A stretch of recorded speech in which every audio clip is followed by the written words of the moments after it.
Half a million people could lose their jobs depending on how the trade war goes. It's like, that's huge. Trauma is internalized and then becomes part of your DNA. We're leaving this country. It's over. And a decision like that should not be made solely based on emotion.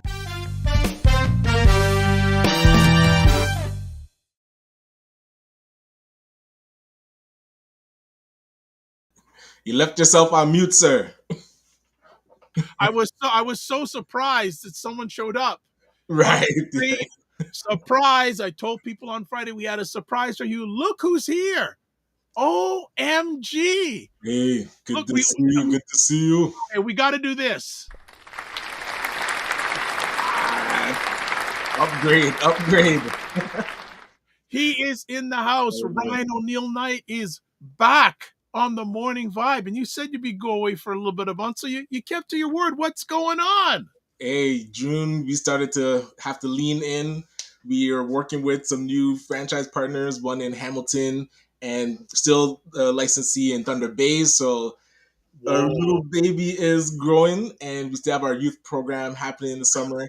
And we started doing car wash fundraisers, which have been really exciting to work with different like sports teams and school programs.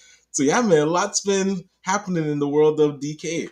Wow. So Ryan O'Neal Knight is back. We don't know for how long on the Morning Vibe. So, so first of all, how's family? Very good. Yeah, fam's good. Thanks for asking. And how's family with you? I know we check in every so often, but how everything is going okay. Everything is going okay. We're overcoming the heat, not complaining about it, but overcoming the heat. But I want to give a quick shout out to, we were out doing door knocking with the Detail Ignites team, and there was, I think, a couple of teenagers, 2 girls selling freezies. And I was like, well done, because I will buy 10 of them right now. It was so timely. So yeah, I want to make extra money for the summer. So I always talk about, lemonade stand with my daughter and the book that we wrote. So yeah, man, get out there and hustle. It was good to see that. Yeah, hustle and carry a bottle of water. Yes, or some freezies. Or some freezies. This is good. Well, yeah, so people are finding, yes, Ryan is back. So say hello, say welcome back, Ryan, say all those sort of things. We got him back on the Morning Vibe. We don't know how long for, but we got him back. So how do you like the new look so far? Okay, I see it. So background changes each episode, that's the main one. No, we still that, but just the way we're side up. And hey, so another thing, as I told Ryan before, if you want to get in touch with Ryan, we're going to show the details later. But if you have a smartphone, you can swipe the QR code in his screen, and it'll take you right to his website address. Very cool. I got to test that out myself. I like that. So that's been going on. Man, so you brought some interesting things to my attention, that because you're an insider, it's been happening. Yeah. So first off, the Black Opportunity Fund investment fund, I've heard about, but what's your lens on that? Yeah, so they were presenting at the Social Finance Forum in June, I believe, early June, and talking about they're now accepting applications for entrepreneurs to get investment from this new investment fund so it's Black Opportunity Fund Capital is like the new arm of the Black Opportunity Fund. And so they announced their new CEO. They've announced their board of directors and their investment committee. So if you check LinkedIn and follow Craig Wellington, you'll see the updates of who's now running the new capital arm. And I believe they're starting out with $150 million fund. And there's 2 components of it. So the investment fund and a housing program too. Yeah, no, and from what I understood, and I spoke to a representative, I guess their PR representative, who I've got to get back in touch, because we are going to get Craig on the show to chat about it. Yes. It's a unique fund. They're saying there's not too many funds like this in North America, I've been told. I believe it. Yeah, Black Opportunity Fund definitely is creative with how to bring capital to entrepreneurs. I know they launched their own line of credit program where entrepreneurs can get up to $50,000 as a line of credit for operating capital, and being able to I would say, smooth out the buffer. You know, a lot of times entrepreneurs are operating, they don't have buffer. So the line of credit really helped with that. So yeah, I'm curious to see more of like the types of entrepreneurs that'll be applying for this fund and getting through. Okay, a few other questions in regards to that. Were there any recognizable names on their board of directors or who's leading the fund? I did see Ray Williams. He's Okay. on that board as well. Okay. Colin Lynch and Okay. Dennis Mitchell. So Okay. some of the founders from the nonprofit arm, the Black Yeah. Opportunity Fund. The other ones, I mean, I assume they're heavy hitters. I'd have to really. There's a lot of people from other investment firms. I saw like Right. different capital like investment firms. So yeah, it's Okay. good people to know. So definitely you know, connect them on LinkedIn. And it's interesting too, though. I'd say probably the majority of entrepreneurs I know don't even know about this opportunity. And that's what I was asking the questions, like, where do they apply? What's the criteria? We have to know and get the word out so people understand what, I guess, how to approach the opportunity, because it won't be for everyone. A VC type investment isn't for, I'll say, the initial startup. Like, you usually have to have some momentum to bring in capital. So now there's kind of tiers to this. It's like, based on your company, where do you fit, and then where should you go to get money to get to the next tier? You know, Okay. VC Okay. is usually What big. before we move on to another quick conversation topic, from your lens, what makes this opportunity, if at all, different than any others that are out there? Well, that report that came out about the lack of funding going to Black founders, so the entire investment ecosystem in North America, I know it's less than 1%, but I forget the exact number. Maybe I think it was 3 cents of every dollar goes to Black founders. So, and there's so much money in venture capital. It's wild. Like, if you look at $150 million, definitely is a lot and a great starting point. But we're in the realm of 100 billion trillion-dollar ecosystems where it's flowing all around us, and Black entrepreneurs aren't understanding, one, how to get investment for their companies, and also those that have started funds. It's not easy to raise dollars for a fund that is now going to invest differently. And it's interesting because the VC model isn't exactly perfect. So new ideas are needed in the venture capital space. So that's why I'm paying close attention to this model. Like you said, it's different than what traditionally how they might invest, but also still in the same realm of venture capital. So you have to be on point to get that kind of money. Yeah. Right? Well, those gentlemen are at a certain level. Yes. Right. Exactly. So you need to be at or above that level. Absolutely. But here's the challenge. This probably eliminates a lot of entrepreneurs out there. Well, it should be inspiration for entrepreneurs, because I would say it'll look like, if we look at 10,000 entrepreneurs currently in the Black ecosystem, maybe 50 would be cream of the crop, ready for this type of investment. So now what do we do with the rest of the 9,950 people?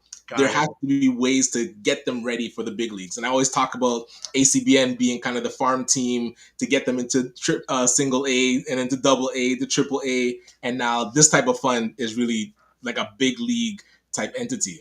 All right. You also, of course, you're an ACBN baby. You're relaunching your microloan program. Yeah. So we are working on the official announcement, but there's a couple foundations that have expressed interest and commitment to help to fund our ACBN microloan program. So we're going to be able to kind of restart it. We had started with Inspirit Foundation. They had put in about $250,000 so that we could loan out to entrepreneurs, really as I would say a pilot. And now we're raising $3 million, and we're about halfway there. So we want to support about 200 entrepreneurs over the next 18 months. So this will be the first place that we announce it to say it's now back open, and especially for those that may have applied for other programs, whether it's the Black loan programs at banks or at the Black Opportunity Fund, and not quite ready for their line of credit. Like I said, we're the farm team. So fall back to us, and then we'll get you ready for those tiers that already exist. The entrepreneurs just need to be ready for it. All right. And final thing before we go to break, Sean Allen running for city council. Hey. So I saw the announcement on LinkedIn. So I'm not sure if those are familiar with Sean Not a Allen. lot of people are. Right. If you So want to educate us. he started a mortgage brokerage called Matrix Mortgage, and I think Matrix Mortgage Global, and so very successful with the brokerage. I feel like they've won Broker of the Year a few times, and he also started Matrix Cares, which is a foundation that supports the local community. With those two entities, he's done a lot of work with the Scarborough Business Association. He was one of the past presidents, and also like organizing mayor's lunches and premier's brunches. So showing that we can connect to these politicians, and also doing the business summit and also the housing summit. So I saw his hand in a lot of, I'll say, advocacy on what we want to see Scarborough build up with. And now he throws his hat in the ring into Ward 25. So Scarborough Rouge Park. I'm not sure exactly the outline of it, but if you're in this area and want to see some change and support for someone from our community running. So he had his launch, I think, last week. So I was there to support. But yeah, I didn't think that he was going to throw his hat in. So the announcement kind of shocked me. But You know what? And before we went live, when you told me this, I go, that doesn't surprise me with as much. He's in that political environment. True. I'm skeptical about how much politicians can help our people. That's a whole other conversation, Right. in that regard. But congratulations to him. I hope his campaign goes well. And if he wants to come on the show, he can. Yeah, we'll send the invite. And like exactly like you said, I'm wondering if he's seen, like, being adjacent to them, something about what they do that now if he's on the inside, he can execute. I would love to hear more about what being in politics it's a whole different realm. So now, Yep. yeah, you don't want him to just become the pasty leg, glasses wearing, short pants politician that you can't get a hold of him anymore because now he's a counselor and a total shift. So yeah, I think he'll stay true to his word. He's a Scarborough cat, and yeah, he definitely wants to see Scarborough win. So well, again, we'll see how much he's like how well he's even known in the Black environment. Because if we went out there and said the name Sean Allen to melanated people in Scarborough, will they even know who he is? Well, and this is where politics now spreads you out to all communities. Like, you need to be known. He might be known well in the Black community, but is he known well in all the other communities? Because Scarborough is big, and I have to check Ward 25 itself, but Scarborough should be really its own city. Because B1. Well, the question will be, can Sean be B1, or is he going to be everyone one? But that's what politics, it's difficult to be B1. And I haven't seen a lot of politicians that can stay there because I think he said there's either 500 or 600,000 people in Scarborough. Yes, there is. Oh yeah.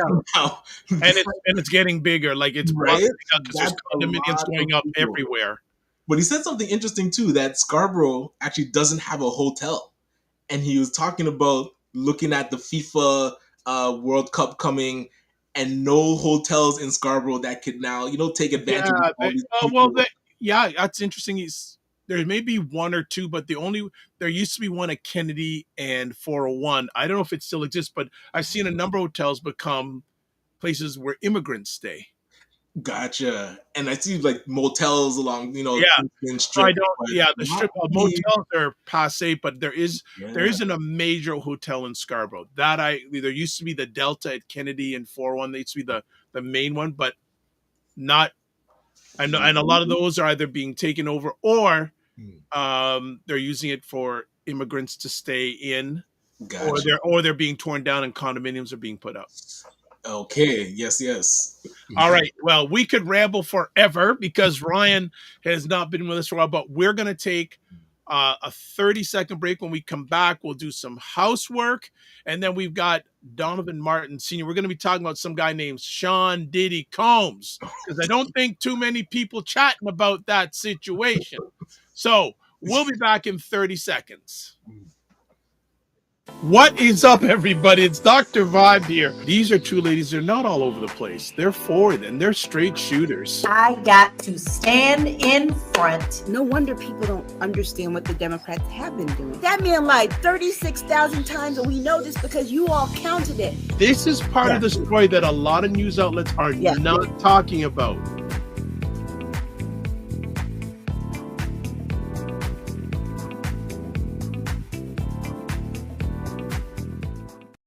We are back, and that's Primetime Saturday with Isha and Lala. And we did a replay this past weekend because it was the 4th of July in the United States. What I'm going to say, if you can, check out this Saturday show, because when they're away for 2 weeks, OMG. And plus, they haven't had a chance to talk about the BBB, the big, beautiful, so-called big, beautiful bill. Okay, right. Haven't had a chance to talk about the topic we're going to chat about today. They got so much stuff to chat about, so do not miss it. So on the platforms that we're broadcasting on, please check it out. Oh, another thing, Ryan, we are now broadcasting live on Substack. Okay, I've never used Substack. So what's different about Substack? Well, Substack, I would compare it. It's the YouTube for writers. Oh, interesting. It's been around for a long, long time. A lot of writers use that. Don't post there. Also, a lot of people in the media field who are no longer having jobs in the United States are now taking it to that platform and broadcasting from there, or not broadcasting, writing articles and stuff there. And a few months ago, they opened up to do live video streaming on that platform. Right. I've been recognized as one of the early adopters going in. So almost every live show now is also being broadcast on Substack. So there we go. That's great. I love it. All right. So, we're not just lazy while you're decaying all around the province, All right. So let's do some housework. Subscribe to the Dr. Vibe Show on YouTube and hit the notification button. We have now, Ryan came back. We hit 1,850 subscribers. Yay. Yay. Follow the Dr. Vibe Show on Facebook, LinkedIn, Instagram, TikTok, Blue Sky, and Substack. So, yes, I'm actively on all those platforms these days. Also, join the Discord group. Email me at dr@vibeshow.com or click on the link that you see there. Also put in the chat and all the different platforms. Advertise your business, product, or service on any of the platforms that I'm a part of. Email me again, dr.vibe at the vibeshow.com. And then Indie Soup Media still going strong. 15, 16 months, almost 28,000 subscribers, run by our good friend Dr. Tachi out of Fort Lauderdale, Florida. There is a YouTube link. There is a website link. All right, we are bringing up a returning friend, and he's going to be on the show once a month. So let's bring up Donald Ralph Martin Sr. Good morning, everyone. Yes. How you doing, Ryan? Very good. Always good to see you, brother. You too. Always nice to hear all the good stuff you continue to do with the businesses. All right, so let's do the proper introduction for Donald.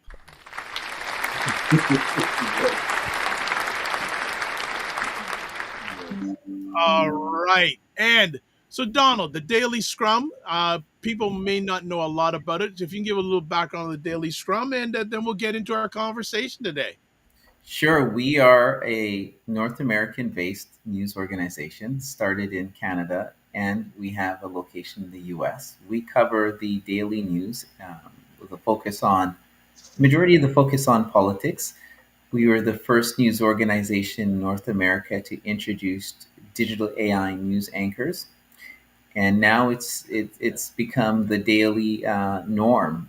We're one of the first corporations to adapt early AI technology. We have some amazing things that's coming down the pipeline. And right now, one of the biggest projects we were working on, which we touched on last week, was trying to build a database for missing and murdered Black Canadians, especially children, just because the high volume of reports we're reporting on every day about kids or adults going missing. So we started a GoFundMe. It wasn't successful. We had believe it or not, we had a lot of pushback of saying this was a terrible idea. We should not have a database for missing and murdered Black Canadians.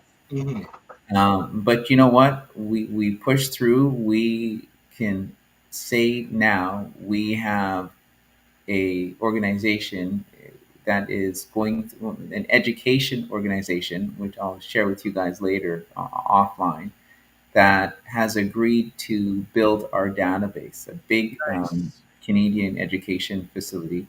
Nice. And the beauty of it, we when we pitched the project, because it's massive, the Canadian university stepped up in a big way. We had, I think, 5 or 6 reached out, and so we're going to have full access to this program through the master's students. They've committed a good amount of resources to building this database.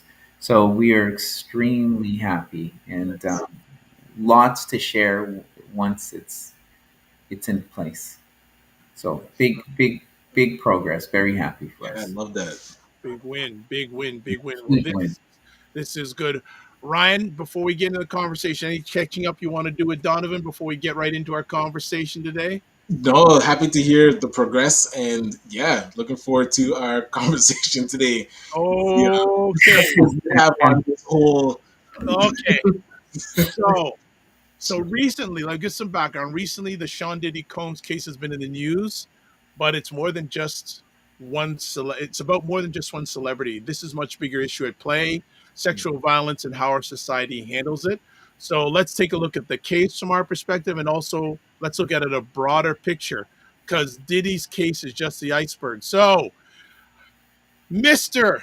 Guest, where do you want to start with this with the Diddy trial? Well, I think the number one thing we could start with is we've been hearing throughout the trial, is it okay to play Diddy's music anymore? Or is it Oh boy. now that the major of the crimes or charges have been dismissed? So were we seeing while the trial was going on a boycott? Because I know with R. Kelly, there's like a hardcore boycott. Yes. Michael Jackson survived his. I feel like people will still play Michael Jackson's music, even though he was accused. I don't think ever charged, but now P. Diddy, Puff Daddy, has been charged. So can you walk us through what he like? I think the initial charges, and then what he actually got convicted of, and what he got off with. Yeah, so he was charged on 5 counts. So the two he had, first of all, he was charged on 5 counts. The major ones were essentially RICO charges. So those are the charges you would give to organized crime bosses. So essentially, what the federal DA was trying to say, Diddy was the head of an international crime syndicate. And so there's multiple layers of RICO charges. So they were not able to successfully prove that, and Okay. which is the huge crime, because each of those 3 sentences carry essentially up to a life in prison. Yep. So the ones they were successfully able to charge him with was under the Mann Act, which was known for a Senator Monson Act many decades ago. Essentially, he was charged with prostitution across state lines.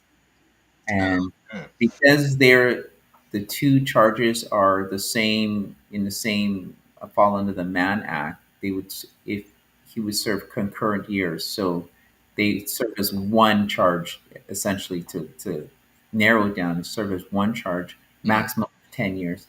So because he's technically a first time convicted felon, Huh. and he's been in jail for almost a year, it's likely he will get probation, or maybe a couple years max, they're thinking right now.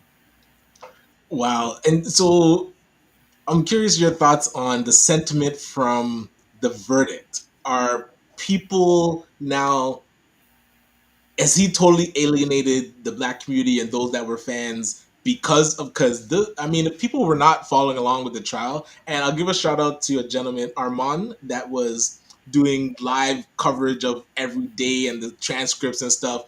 And so being able to hear about what he's being charged with and how he treated staff and girlfriends and the I guess the prostitution that he was doing and bringing people around, it was a lot. I mean, a lot to digest. And I know his mother was in the crowd and his children. So them now seeing this side of their son and their father, I'm curious the sentiment in the broader community now. It's like, is it, we know there's deviance in Hollywood and in the music industry, but when you see it laid out, you're like, the, and it makes it, like you said, bigger than just him. You like, okay, he was doing these freak offs, but Mhm. sex parties is not new in the entertainment industry. So it makes you really wonder what is happening behind closed doors with in these like celebrity circles, I think you're 100% right, but I think we got to take one tiny step back as Mm, to how Diddy was charged. mm, So the story was that he sued the owners of the essentially the vodka and alcohol companies who were his Ciroc. partner, Ciroc, okay, for more, and he had won his case. gotcha. And so they were essentially saying, well, you know what? We're going to end your empire because for years they had dirt on him, what was going on. This was their trump card, so to speak. Mm, And so when he won the court case, they opened up the floodgates. wow. And then the biggest thing they wanted him charged was with the RICO charge. Hmm. So this is not a vindication for him, but this is more than just a symbolic win for him because the major companies, the big alcohol who wanted him out, essentially lost, and all the peers of his, such as you had a lot of the famous DJs come on and testified against him, current and former rappers Mm, and current producers in body. So essentially, they all lost, right? So back to your thing about what community sentiment is, it's a lot in favor of him because the biggest thing you hear right now is, well, the major the major person in the abuse was Cassidy, his mm, ex. So of course, we've all seen the horrific videos, right? This is mm, absolutely terrible. But the reason why he was essentially acquitted on the major is number one, all of the two people who were essentially accusing him, uh, they were with him for decades and never left, right? okay. So that's the main argument, one of the main arguments the prosecutors were able to prove that. And then, of course, the very damning text messages um, by Mm, both of them saying, the freak offs they loved them. So, so that was that was essentially one of the major reasons he was acquitted. And of course, there was no signs of him anything remotely what a mob boss, right? So they were able to say, okay, this is what a typical mob boss does: mhm. murder, drug, racketeering, and Combs had none of those persona. So that case of racketeering, it just fell apart, right? Gotcha, gotcha. There's so much to unpeel or peel with this. Yeah. And, you know, there's, yes, the attention on him, but then there's a whole issue of sexual assault, Hmm.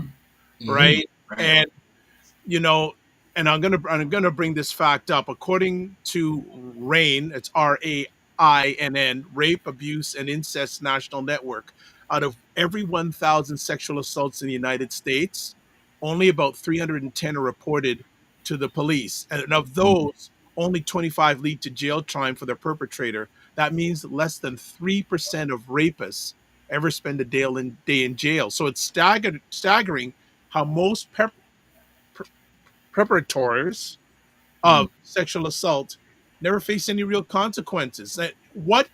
And I know it's a little bit off, but just in general, what does this say to women who have been sexually assaulted and a gentleman, like we saw the video?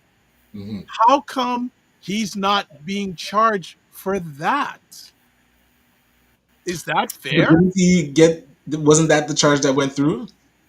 The multiple charges went through, but if you're talking about the video of when he was assaulting her and dragging her in the Yeah, hallway, yeah. that's actually they settled that case actually. That's true. Okay. So for 30 million. So he was, if anything, that video would show abuse, physical violence, nothing sexual. Now, what led up to that is a different story. But so he was not charged with that because they made an out of court settlement. Now, the charges he was brought up on were actually by the feds for sex trafficking and RICO. So those parts fell apart. So essentially, what they were saying is he was charged, he was hiring escort services and transferring them across state line. So had all the escort services been within state lines, then he would have not technically been charged for prostitution.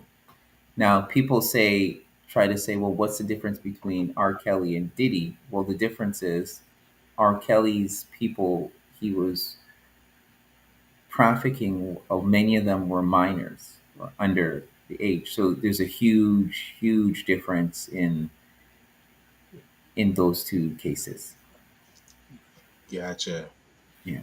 Well, to answer this question that's on screen, so Dr. Vibe, are you gonna listen to Puff Daddy songs from the past?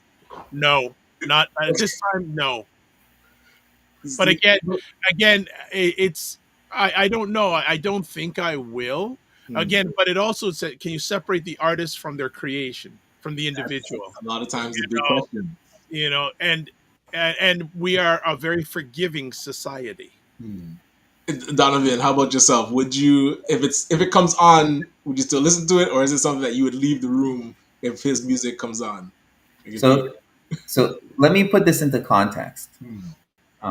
So the biggest thing we hear all the time is if Michael Jackson, Puff Daddy, all these artists' songs come on, we're just gonna flat out deny everything. So what people are forgetting is there's a few real key points here. Is to create a song, there's in some cases there's 100 engineers on the song.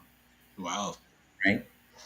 Now let's bring that. Now I have to put this into context. Now we bring in Cosby, right? And we hear the same thing. We'll never watch the Cosby Show again. Yeah. To create an episode is usually over. Let's just sink this number, sinking almost 1,000 people. Wow. Working on an episode, right? And you'll see where I'm going right away. Yeah. How many people do you think it takes to build one airplane? Yeah, massive. And to work on the spaceship, to build the combustible engine, to build the solar panels or parts of the light bulb that was built. Right? So the reason why I say all of those things is there's a project in World War II called Project Paperclip. And that was when nearing the end of Nazi Germany, the US government took over 1,000 Nazi Germany scientists and brought them to the United States. Okay. And in those times, those scientists were instrumental for developing many of the aerodynamics things we see on airplanes, the airplane engines, solar panel, the rockets we use to send the spaceship into orbit, and many of the components of the NASA spaceship that we know now, and many parts of the light bulb. So the question is, knowing that, and the millions of people that were Mm. um, killed because they were instrumental in providing these apparatus we need every day. Do we stop using them? That's a good question. I'll rephrase the question. I'm not sure right Yeah. now about this, but it's an interesting thing. So what we're at half, a little past half through the first hour. Just want to reacquaint everyone. We're with Donovan. We're chatting about, are you still going to listen to Sean Diddy Combs' music? And we're here with, I was going to say special guest Ryan Knight, but he is the co-host. Yeah.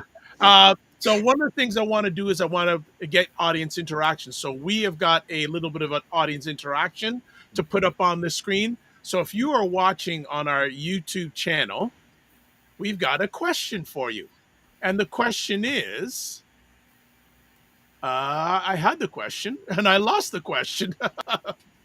I can see it right now. Okay, let me put it up here in big screen because I just lost it for a moment. Yes. How do you feel when you heard the verdict in Diddy's case? Do you think justice was served? Why or why not? So if you're watching this live on the Dr. Vibe Show YouTube channel, we would like you to interact with us, family. We've got some questions here. Producer Matt has a question, and his question was, I'm having challenges this morning with the screen. Okay, here we go. Were they focusing so much on a RICO? Why were they focusing so much on a RICO charge? I thought the main charge was on sexual abuse and mass blackmailing. The reason why they were focusing more on the RICO charge, because that was the one that would essentially, they had 3 shots of putting him away for life in prison. Damn, gotcha. Yeah, and so the people well connected wanted him to go away for life, and so the other charges were essentially supplementary, because if you think of it, out of millions of charges they could have brought forth, those are the only 2 charges they were able to bring on were sexual misconduct or prostitution. They weren't able to get him on anything for violent crimes. So the next best thing is RICO charges. And whenever you have a RICO charge, that is probably essentially those were put in place to shut down organized crime.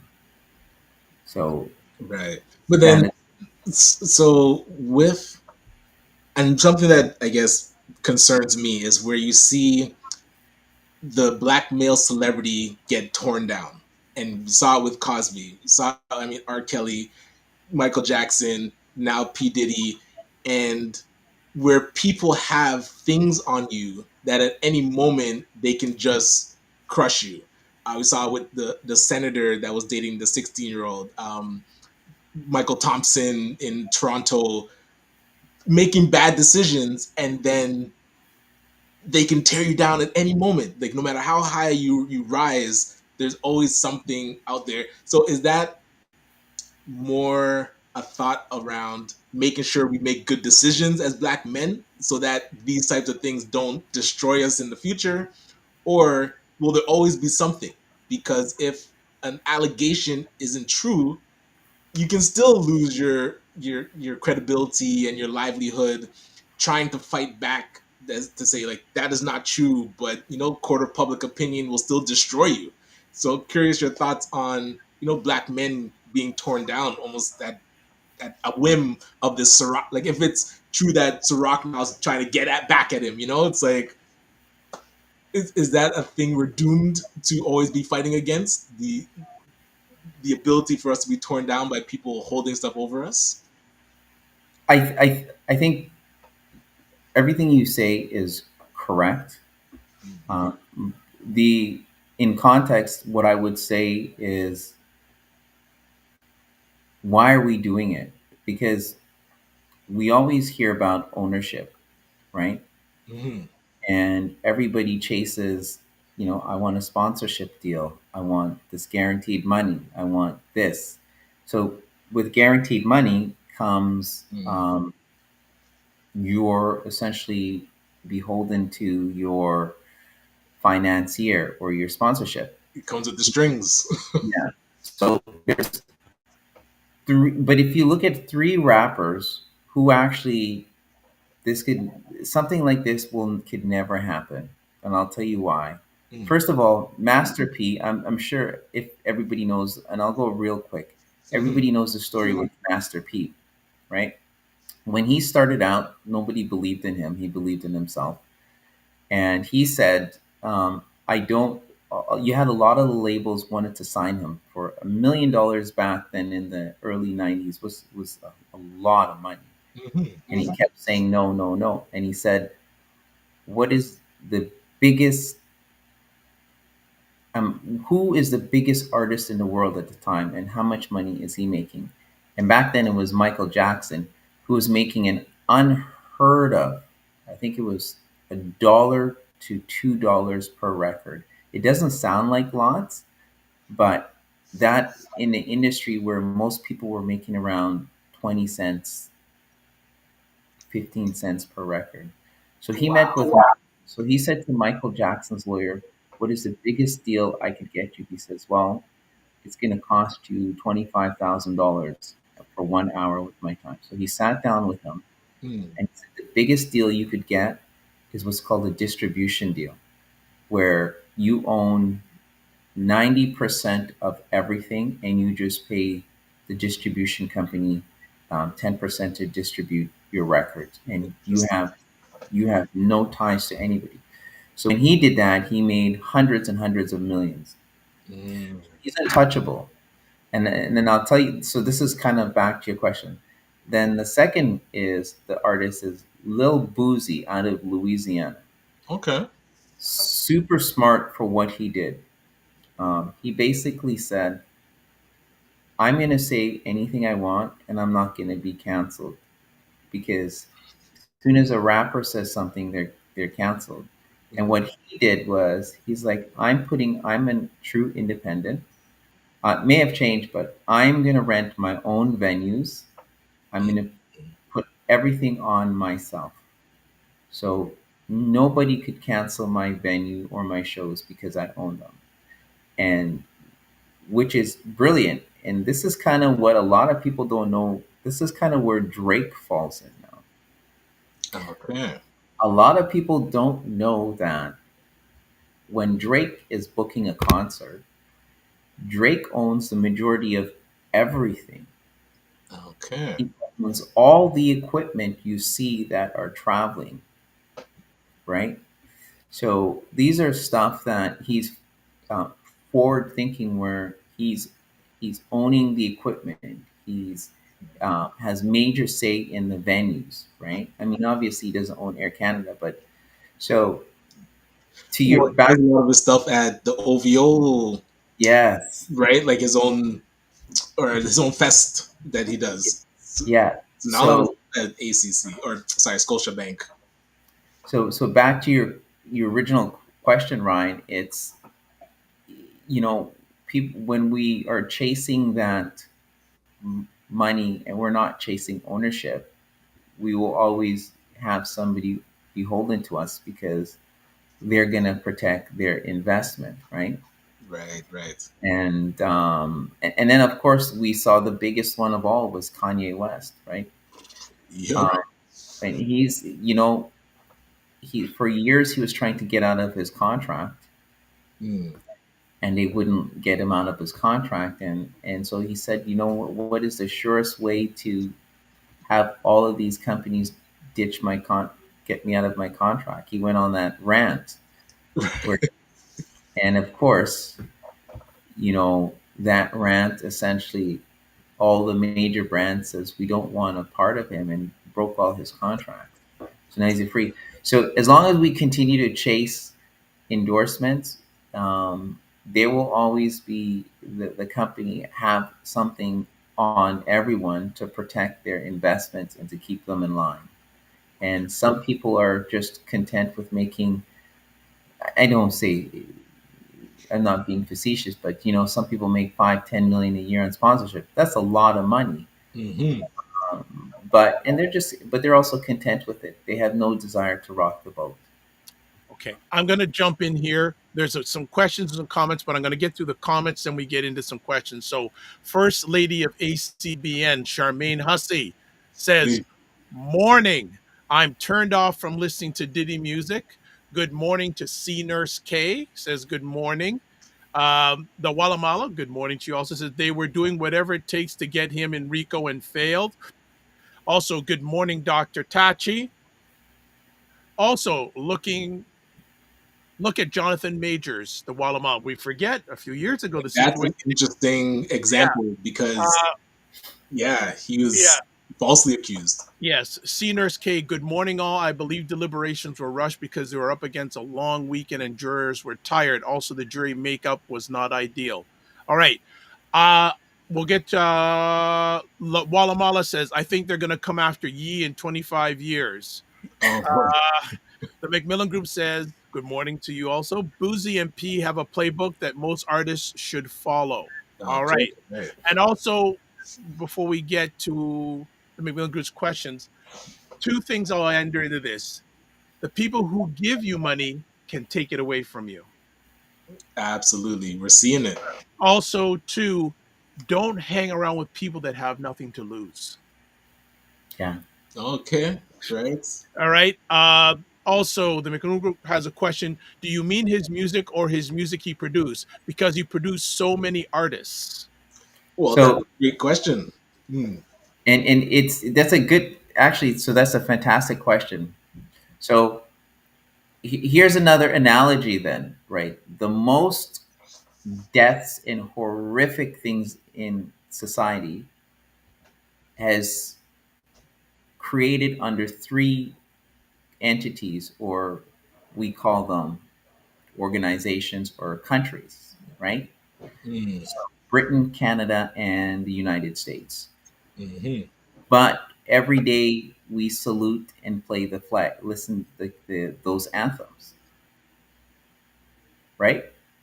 So if just alone the atrocities that have been committed alone in any of these countries outweigh anything you could think of. And again, these are not excuses for any of the behaviors done by any of these people.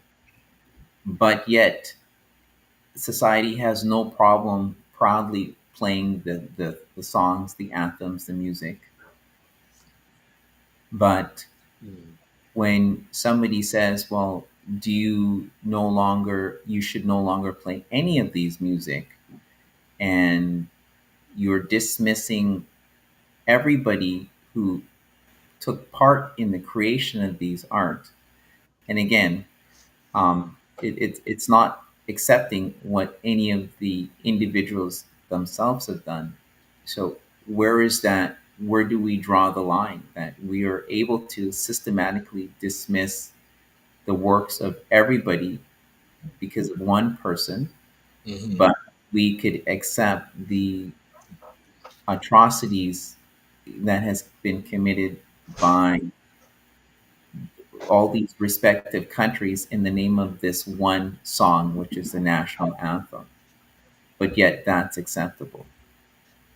And we have no qualms about playing it proudly, knowing what it stands for. Gotcha.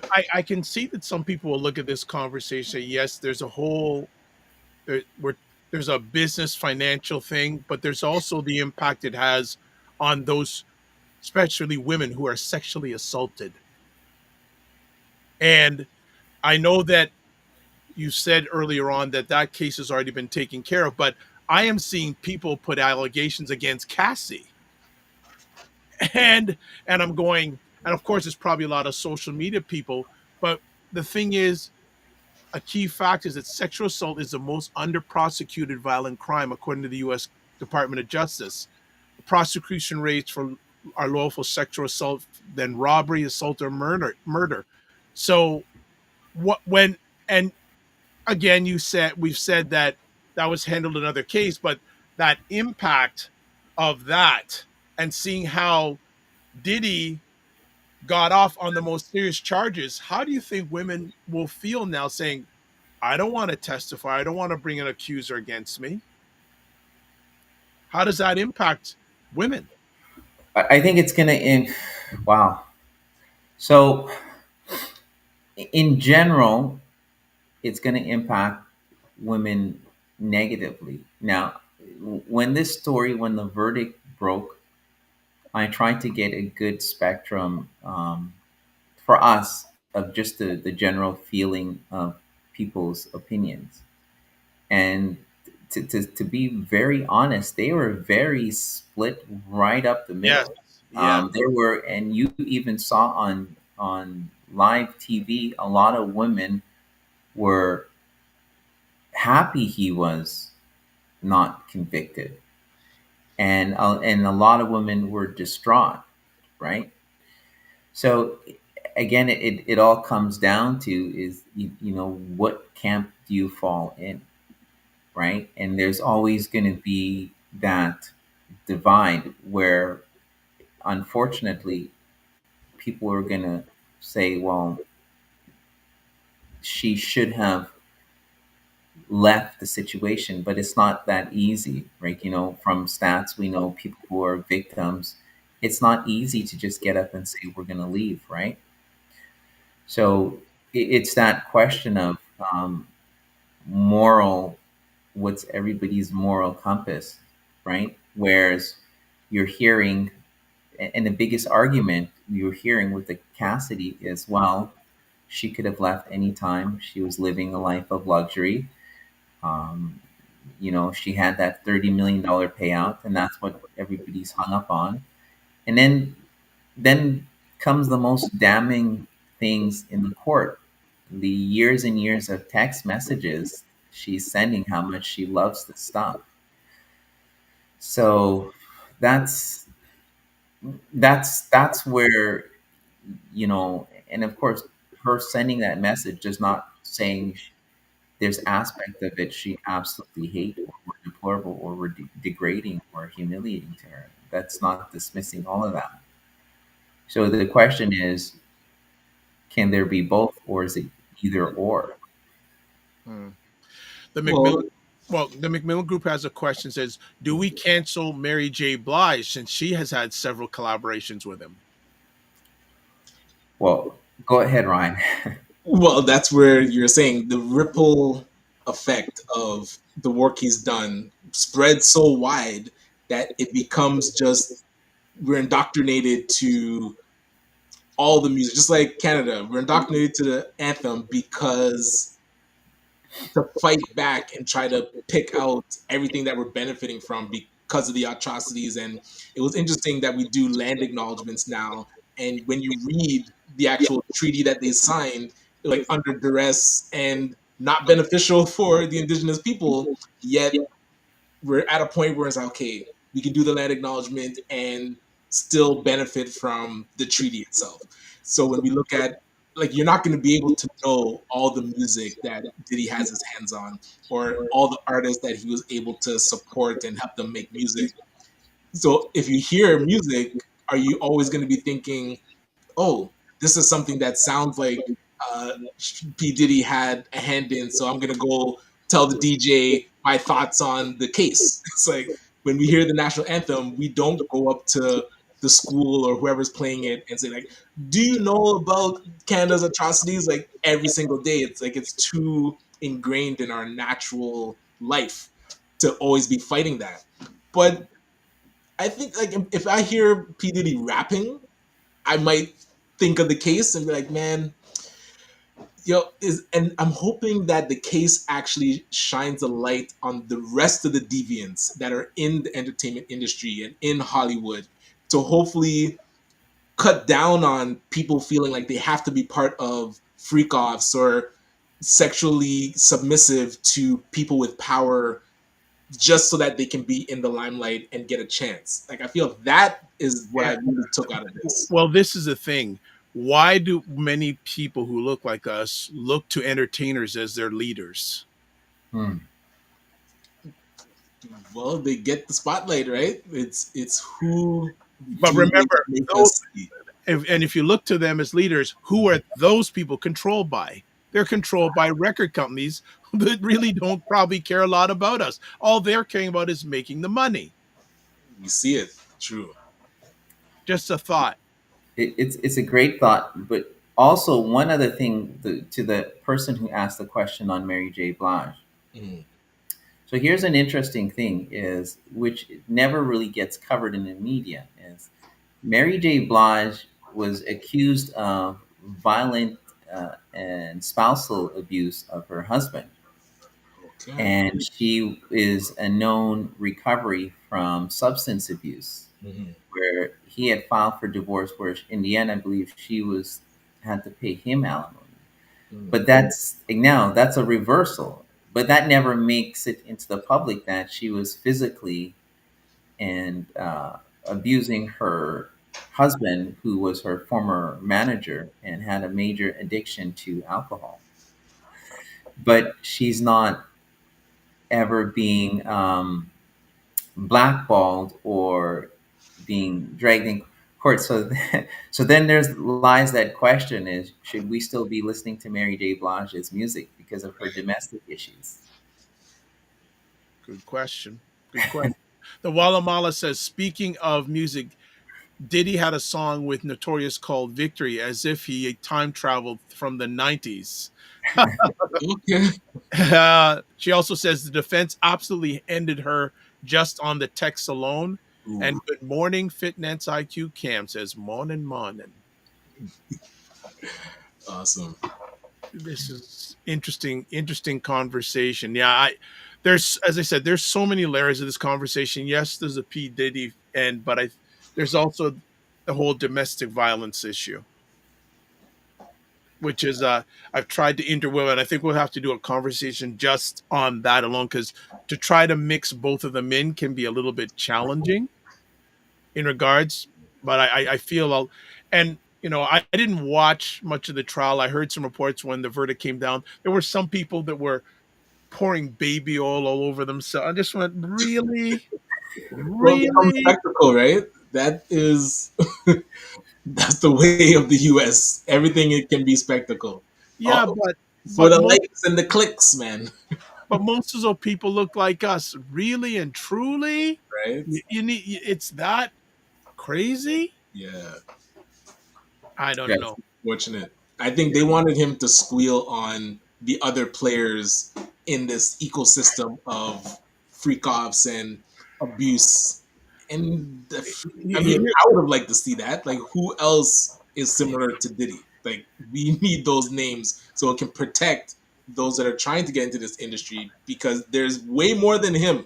Oh, And I hope people realize he was just one person, and this is like the way an industry operates. We keep seeing snippets of it, but yeah, it's like, how do you protect yourself from? I have a question. I have a question for both of you. Does 47 pardon him? Pardon me? Does the Oh current, yes. Oh yes. 100%. You think so? I guess I was thinking, is he a fan of the?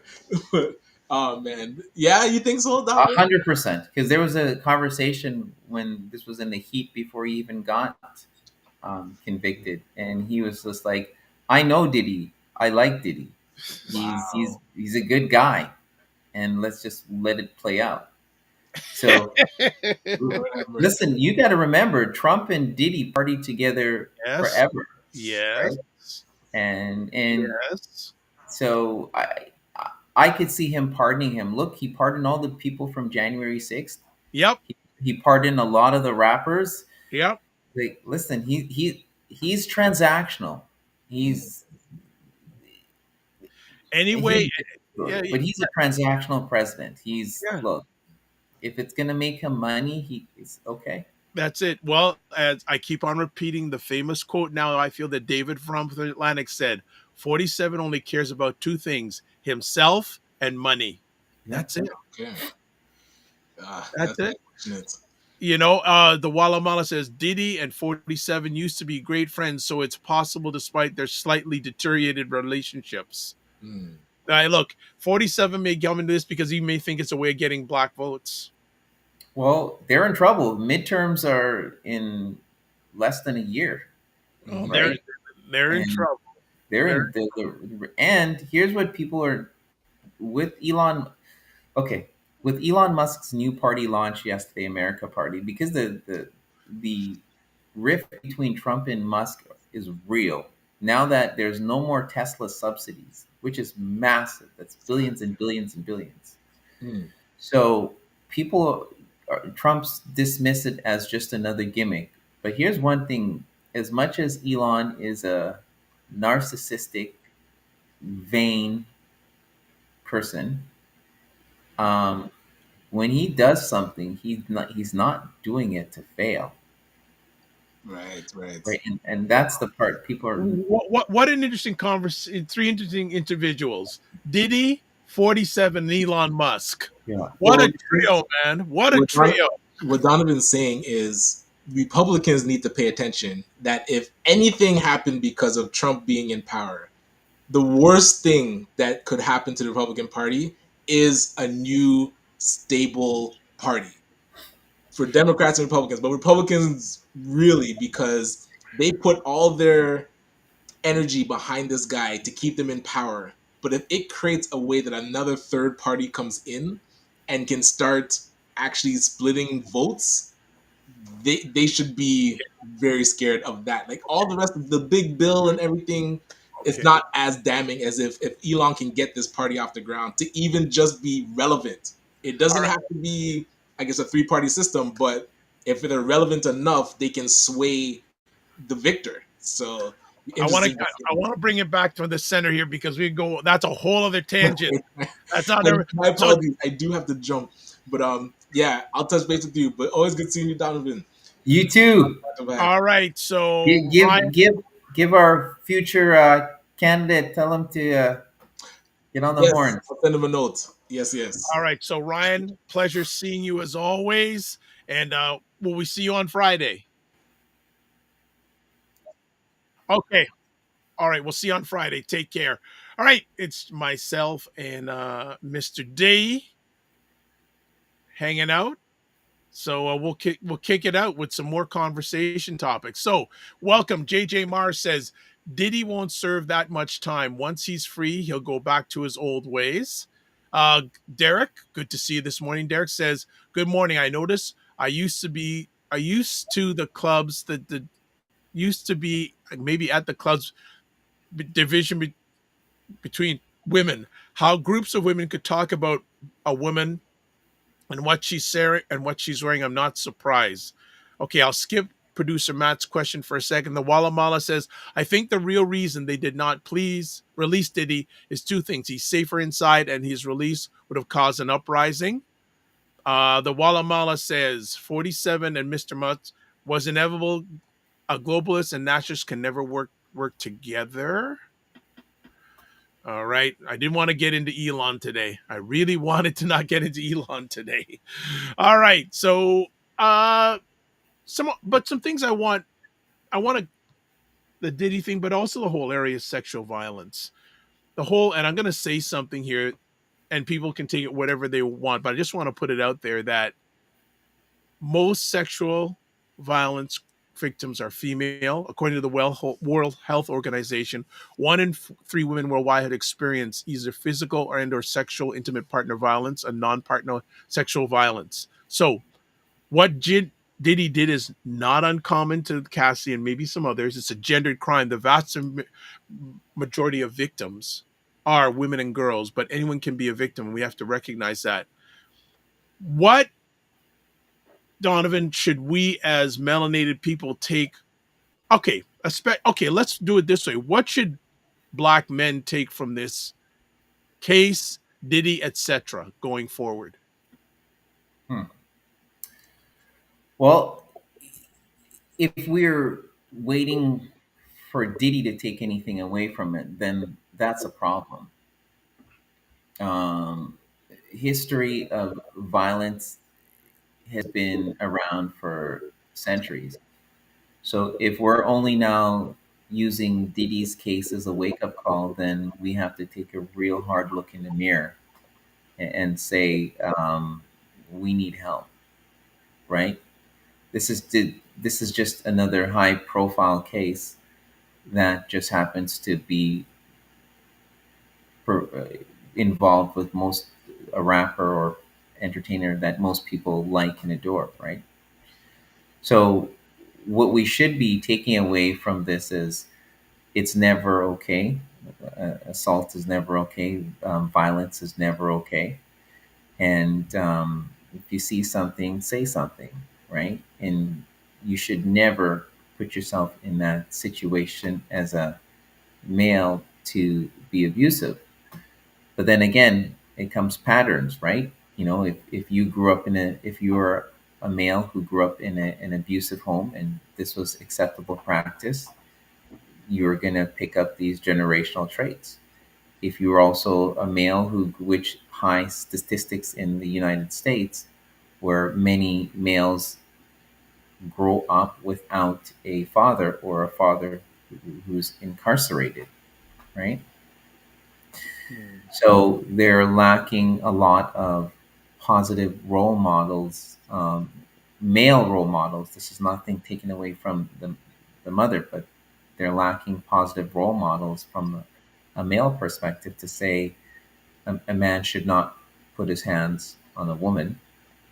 Now, in context, I say to my young daughter is I never I never ever want to see you put your hands on a man ever first. And I say that because you see a lot of these times is you see too much on TV where um, there's an argument and a lady will slap a man first. That's a problem because you do not know the history of violence of that person and what they can do to you.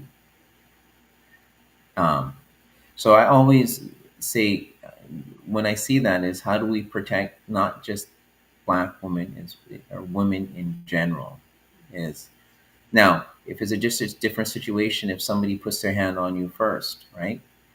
But I see a lot of stats where you know we're being involved where you're physically assaulting someone. And I say, number one rule men, women, keep your hands to yourself because you do not know what that person is capable of that you are striking, and you do not know their history.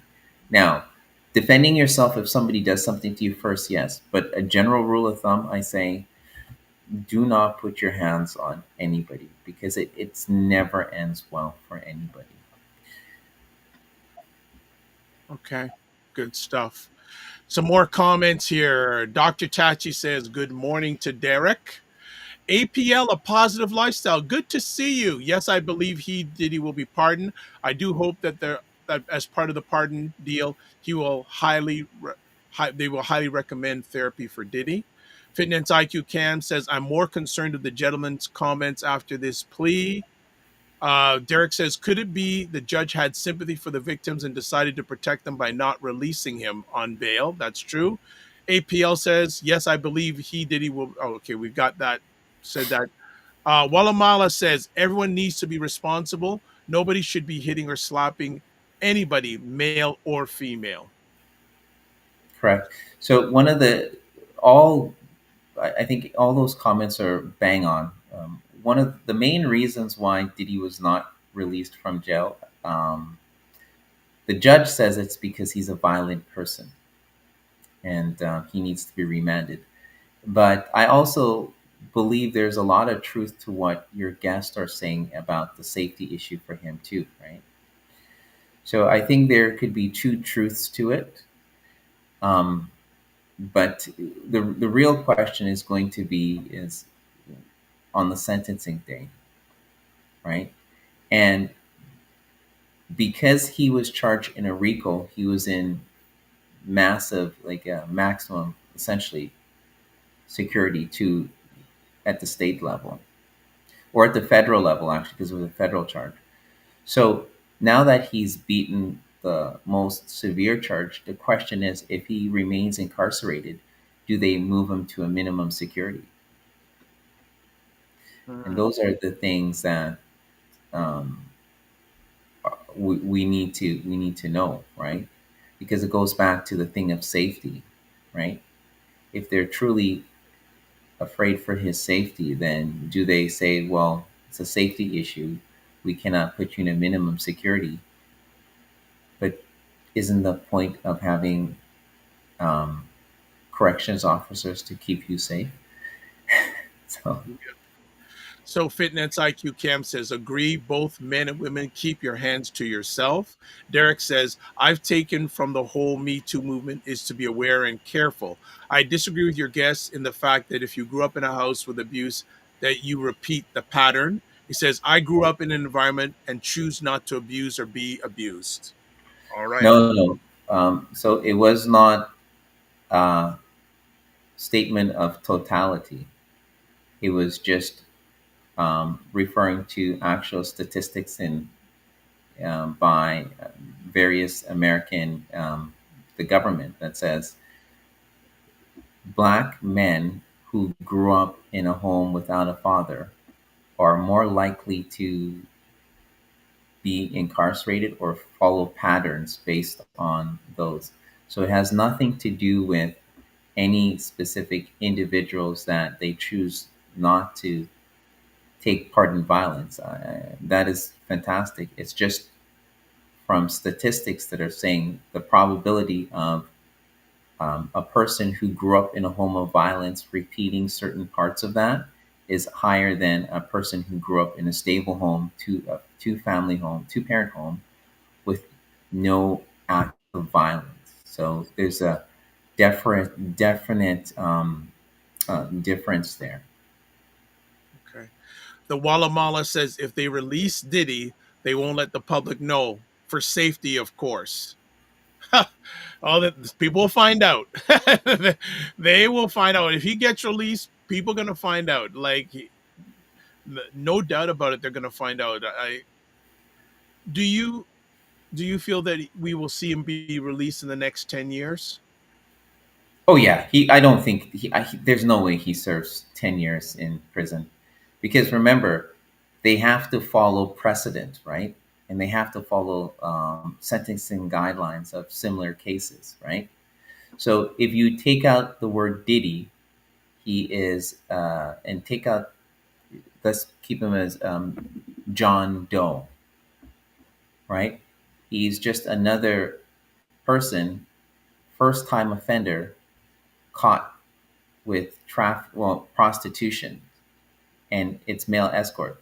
So he wasn't in the sense of, it's not the traditional sense of prostitution where we know somebody is on the street and they're doing this. It was, he hired escorts and they came in from out of state to commit specific acts of freak offs in frequent times, scheduled times, right?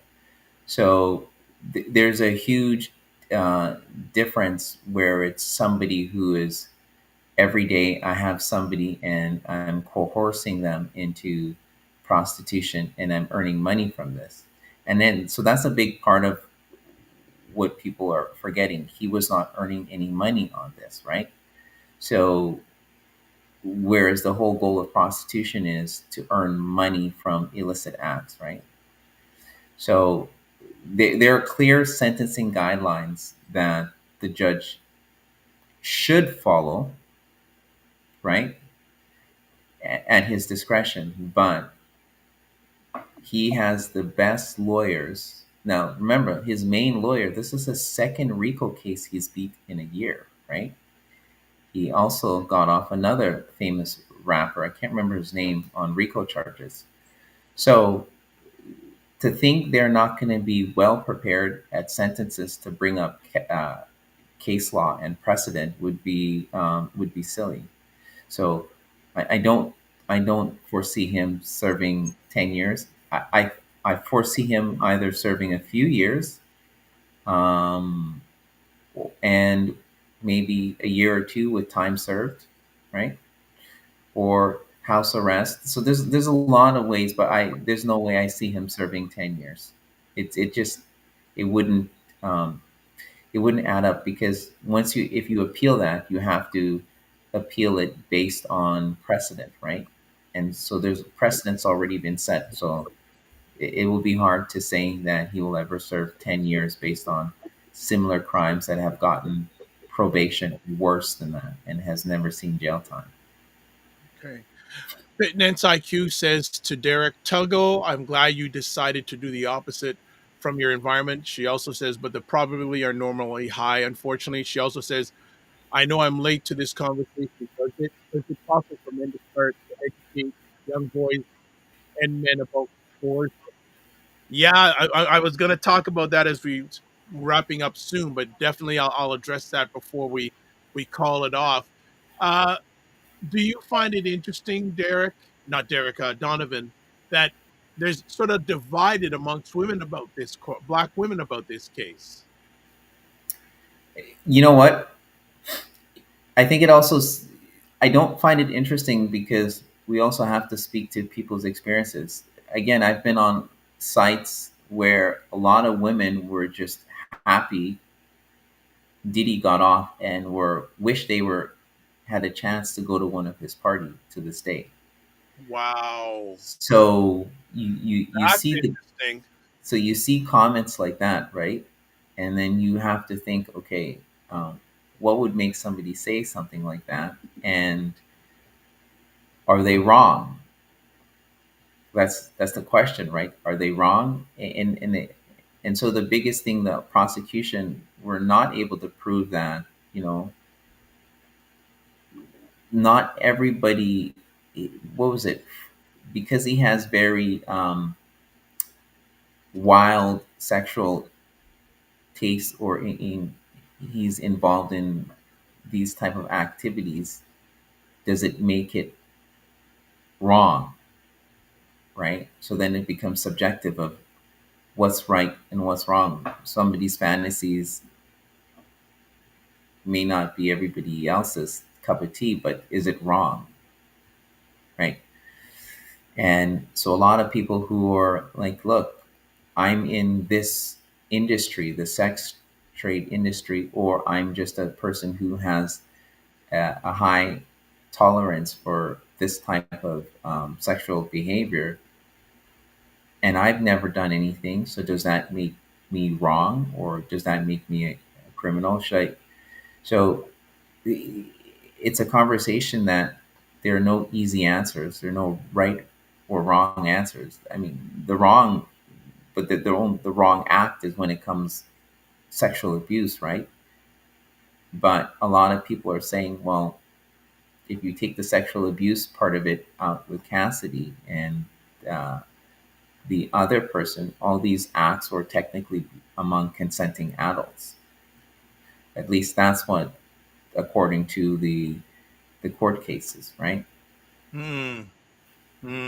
Yeah. Got let's see some more comments here. Fitness IQ says, "LOL. If you really want to go to a freak off, find a play party."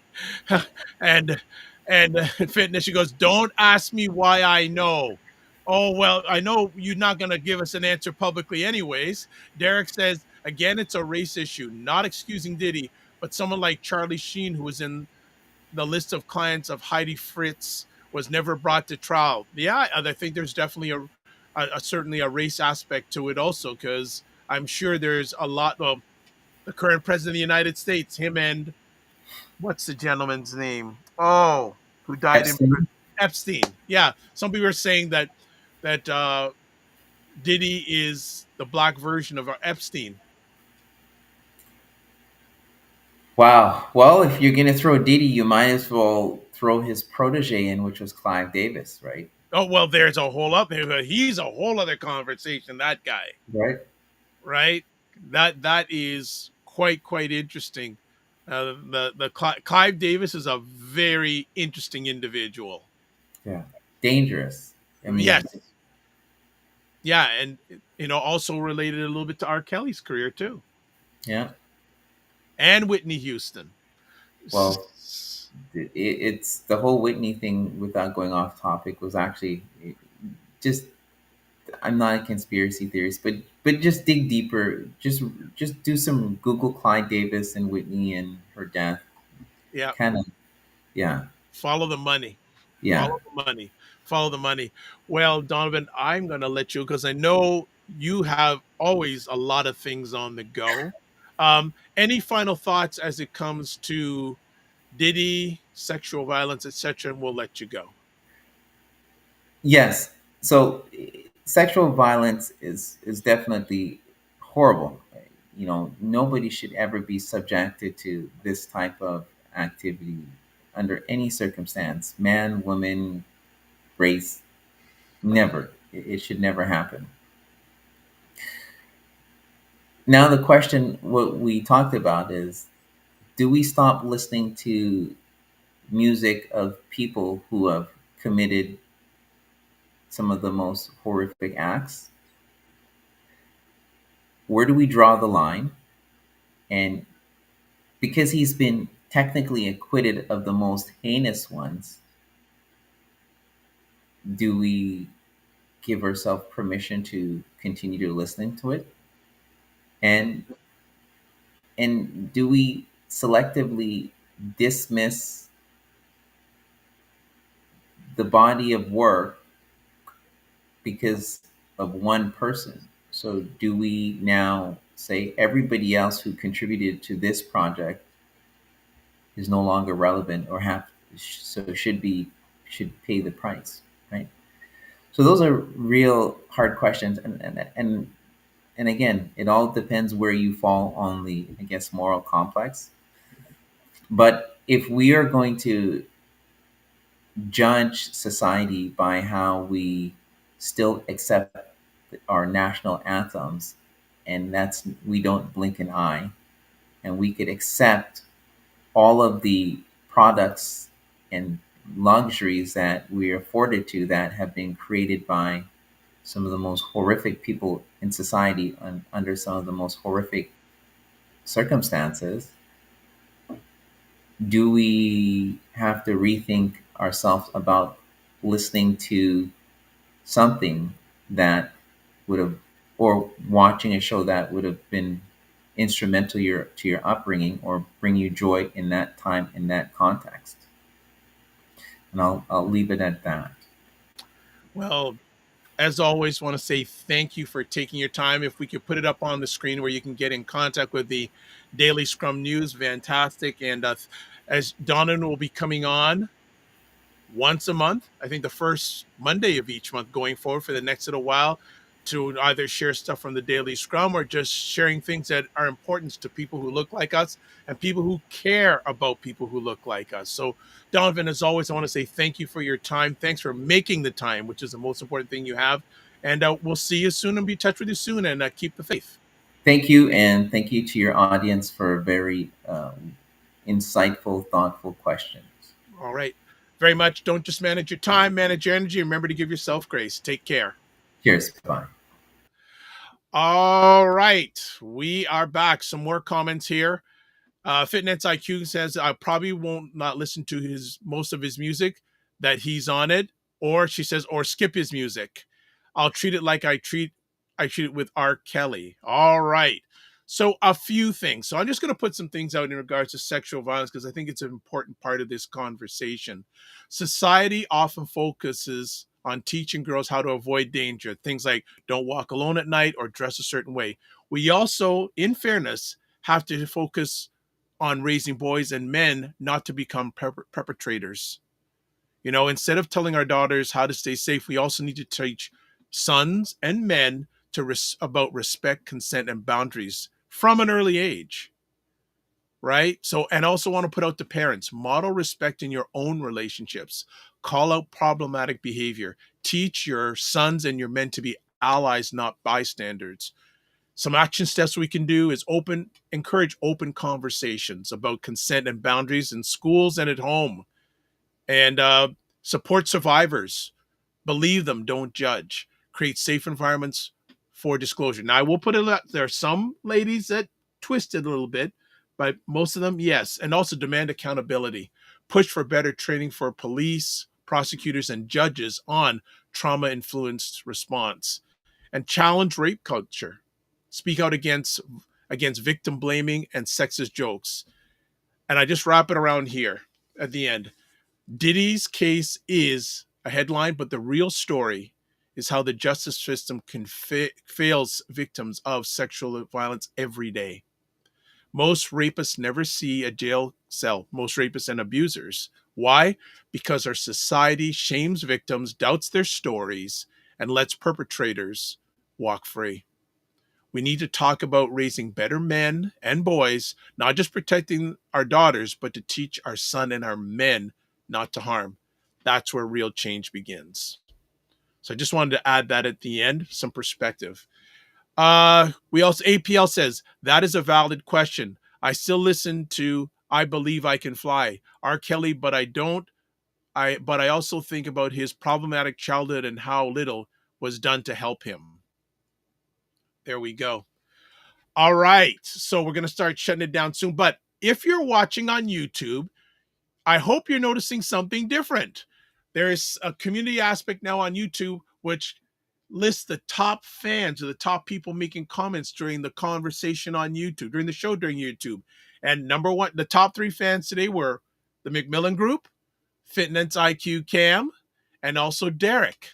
So thank you so much. Also, thank you. Shout out comments from Thunder Muff, Dr. Tachi, C Nurse K, Charmaine Hussey, Positive Lifestyle, and JJ Mars. So that's another reason why you should check it out on YouTube. You can see who's making the comments out there, who's making the comments. All right. And it was great to, another comment here from Fitness IQ Cam. Always the head to the top of your neck and not between your legs. Okay. Getting some wisdom from Fitness IQ Cam. Ray, I acknowledge that this weekend too. All right. Good stuff. And it was great to have Ryan back. So for those who didn't catch at the beginning, Ryan O'Neill Knight is back. So we'll have him back for the next little while on the Morning Vibe. Next conversation on Friday. We don't have anyone scheduled yet, but it may be a Freestyle Friday.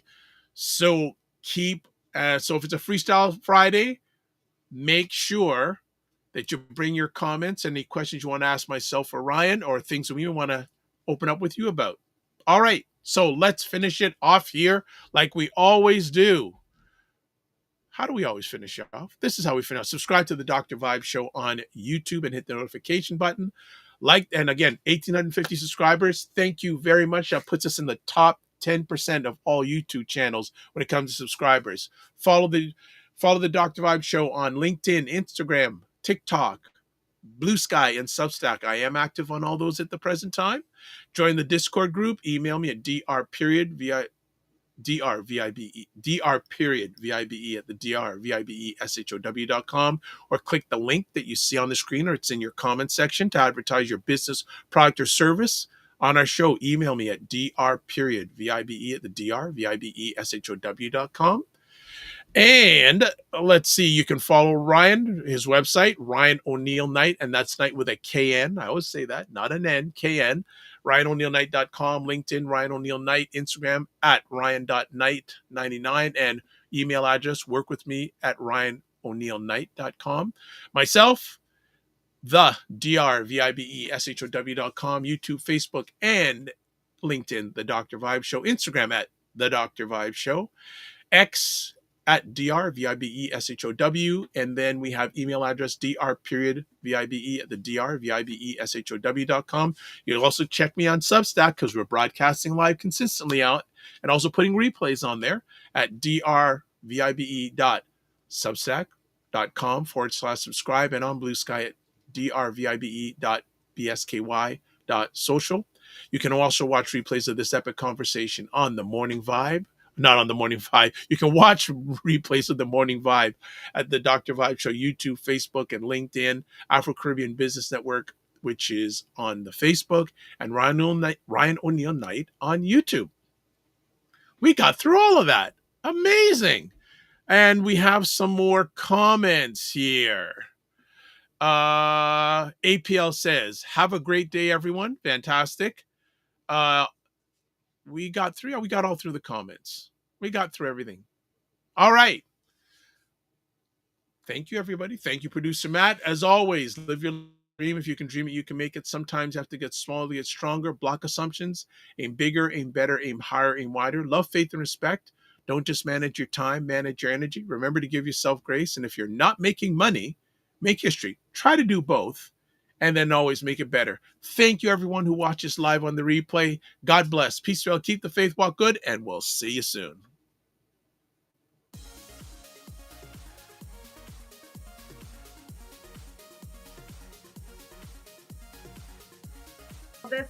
This whole thing of using your business with plant-based products, don't you think your life should reflect that too?